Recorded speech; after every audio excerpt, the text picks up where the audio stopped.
Através dos séculos, Deus sempre tem se revelado ao homem através das suas obras. E isso, Deus demonstrando o seu amor, a sua preocupação, o seu cuidado e o seu zelo. E isso Deus mostrando a cada dia e derramando o maná do céu. E falando em maná do céu, Deus trouxe um maná para você nessa noite. Acompanhe agora, com toda atenção e concentração, o que Deus vai falar para você. Porque chegou agora a hora da palavra.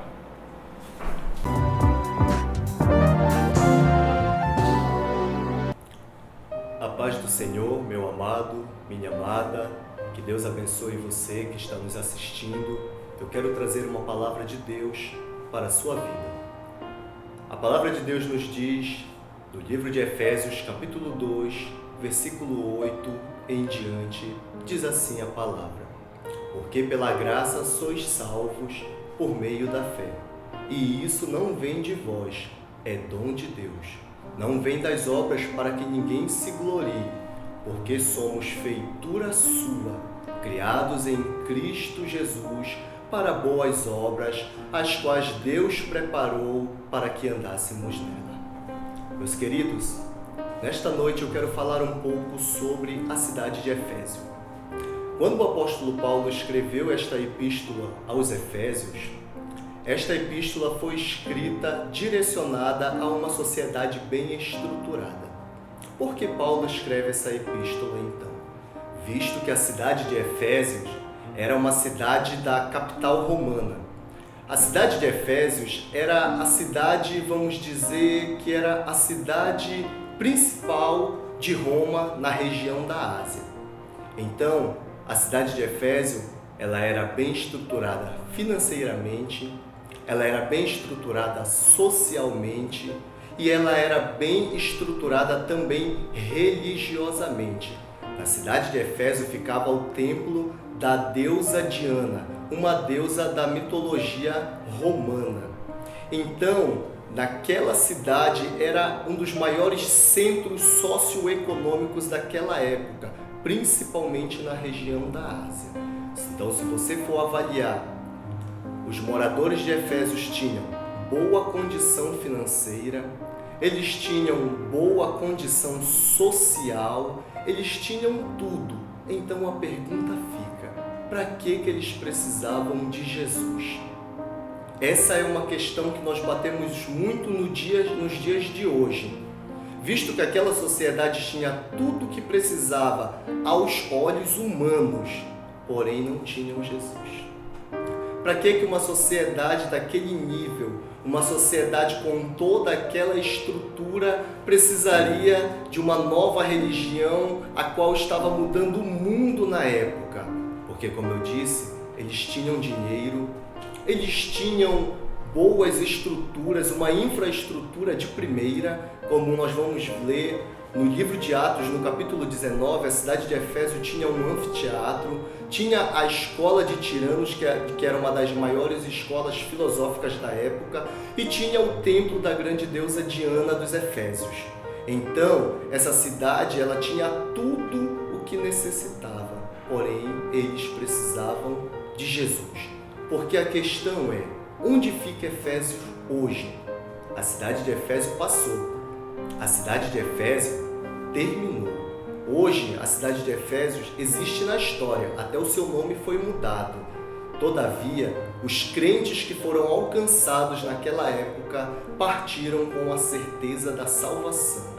Então, você que me escuta, eu quero te perguntar hoje, como está a tua vida? Talvez você tenha dinheiro, talvez você tenha uma boa estrutura familiar e social, mas será que você verdadeiramente conhece Jesus? Então o apóstolo Paulo apresenta aqueles cidadãos, os cidadãos daquela cidade, o apóstolo apresenta para ele 3 objetos. Primeiro, a graça. O apóstolo Paulo fala para eles que pela graça, a graça é discernida, a graça é identificada ao longo da história teológica como um favor que nós não merecemos, todavia Deus nos dá mesmo assim. Isso é graça. Graça é o fato de nós não sermos merecedores da bondade de Deus, mas ainda assim a sua bondade é derramada por nós. A manifestação da graça de Deus se deu por meio de Jesus Cristo. Jesus Cristo, o Verbo vivo que se fez homem. Jesus Cristo nasceu de mulher, cresceu, viveu seu ministério e foi crucificado para derramar o seu sangue por mim e por você. Então, onde está a graça de Deus neste quesito? A graça de Deus está no fato de que Cristo foi crucificado sem ter pecado. Cristo não pecou. Jesus, em nenhum momento da história, cometeu pecado. O pecado que levou ele para a cruz foi o meu e o seu. Isso é graça, porque Cristo não merecia estar naquela cruz. Aquela cruz ela era para mim e ela era para você, porque o preço que foi pago lá foi pela minha e pela tua vida. Isso é a graça de Deus. Então Paulo apresenta para aquela sociedade, a sociedade dos Efésios, agora passam a conhecer a graça de Deus, algo que ia muito além dos seus bens materiais, algo que ia muito além das suas festividades religiosas, algo que ia muito além da do seu momento momentâneo e prazeroso nos seus rituais envolvendo bebidas, envolvendo prostituição. Então Paulo agora apresenta algo que é muito mais sublime do que tudo isso, é a graça de Deus. O segundo objeto que o apóstolo Paulo apresenta àquela sociedade é a salvação. Porque ele diz, pela graça sois salvos. A salvação é o que nos garante uma passagem, a partida desse mundo com a certeza de uma vida eterna, de paz, de gozo, de alegria. Porque se eu perguntar hoje para você, quando você partir, para onde você vai? Qual será o futuro da tua alma? Pois muitos não acreditam na vida após a morte, mas certamente ela existe. Certamente, um dia tudo aqui acaba. Um dia todos nós vamos partir, como aquela sociedade um dia se desfez. Alguns partiram com a certeza de uma vida eterna, plena e salvos, porque ouviram a mensagem e a aceitaram, ouviram a mensagem e a receberam em seus corações. O objeto da salvação foi recebido por eles. Então eles passaram a entender que este momento, o hoje, o agora, é momentâneo e é passageiro. O hoje e o agora dura alguns momentos, alguns anos talvez, mas um dia acaba.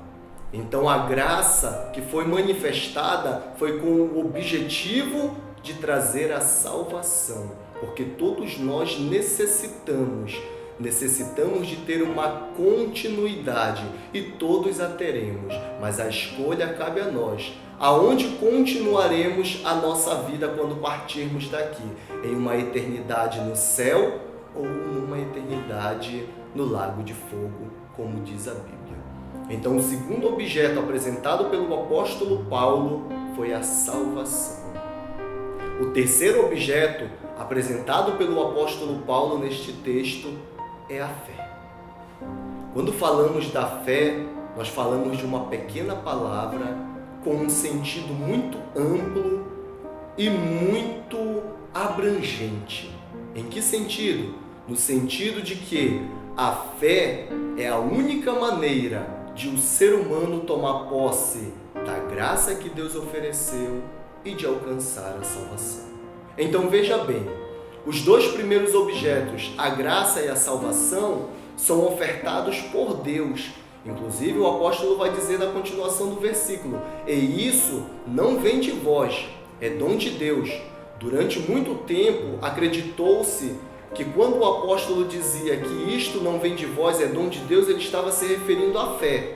Mas na verdade nós entendemos que ele não está se referindo à fé, pois a fé é apenas o desdobramento do que ele começou a falar na primeira linha do versículo.